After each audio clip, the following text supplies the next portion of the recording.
They lay all this out for me, and because they have the spending power, and so I am required by law to go ahead and pay these bills. Separately, they also have to authorize the raising of the debt ceiling in order to make sure that those bills are paid. And so what Congress can't do is tell me to spend X and then say, but we're not going to give you the authority to go ahead and pay the bills.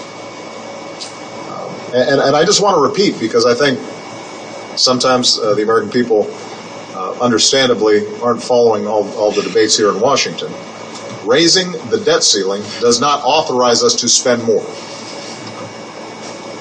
All it does is say that America will pay its bills. And we are not a deadbeat nation. And the consequences of us not paying our bills, as I outlined in my opening statement, would be disastrous. So I understand the impulse to try to get around this in a simple way. But there's one way to get around this.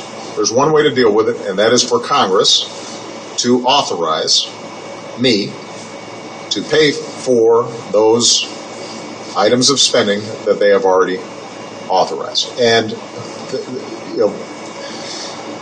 the notion that Republicans in the House, or maybe some Republicans in the Senate, would suggest that in order for us to get our way on our spending priorities, that we would risk the full faith and credit of the United States. That, I think, is not what the founders intended. That's not how I think most Americans think our democracy should work. They've got a point of view. Democrats in Congress have a point of view. They need to sit down and work out a compromise. Yeah.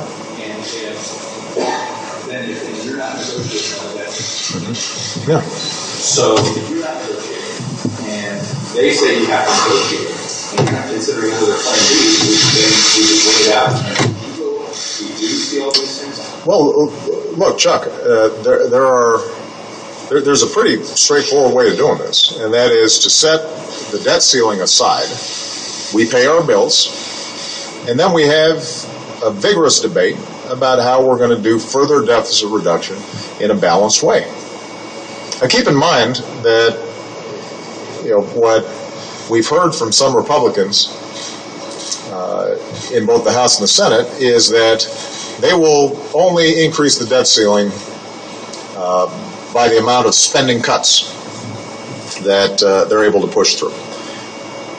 And in order to replace the automatic spending cuts, the sequester, that's $1.2 trillion. Say it takes another trillion or $1.2 trillion to get us through one more year. They'd have to identify $2.5 trillion in cuts just to get the debt ceiling extended to next year.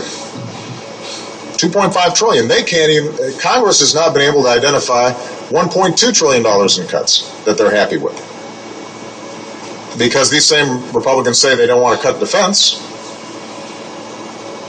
They've claimed that they don't want to gut Medicare or harm the vulnerable, but the truth of the matter is that you can't meet their own criteria without drastically cutting Medicare or having an impact on Medicaid or affecting our defense spending. So the math just doesn't add up. Now, here's what would work. What would work would be for us to say we've already done close to $2 trillion in deficit reduction, and if you add the interest that we won't be paying because of less spending and increased revenue, it adds up to about $2.5 trillion. The consensus is we need about $4 trillion to stabilize our debt and our deficit, which means we need about $1.5 trillion more. The package that I offered to Speaker Boehner before the new year would achieve that. We were actually fairly close in terms of arriving at that number. So if the goal is to make sure that we are being responsible about our debt and our deficit, if that's the conversation we're having, I'm happy to have that conversation. And by closing some additional loopholes through tax reform, which Speaker Boehner has acknowledged can raise money in a sensible way, and by doing some additional cuts, including making sure that we are reducing our health care spending, which is the main driver of our deficits, we can arrive at a package that gets this thing done. I'm happy to have that conversation. What I will not do is to have that negotiation with a gun at the head of the American people. The threat that unless we get our way, unless you got Medicare or Medicaid, or otherwise slash things that the American people don't believe should be slashed, that we're going to threaten to wreck the entire economy. That is not how historic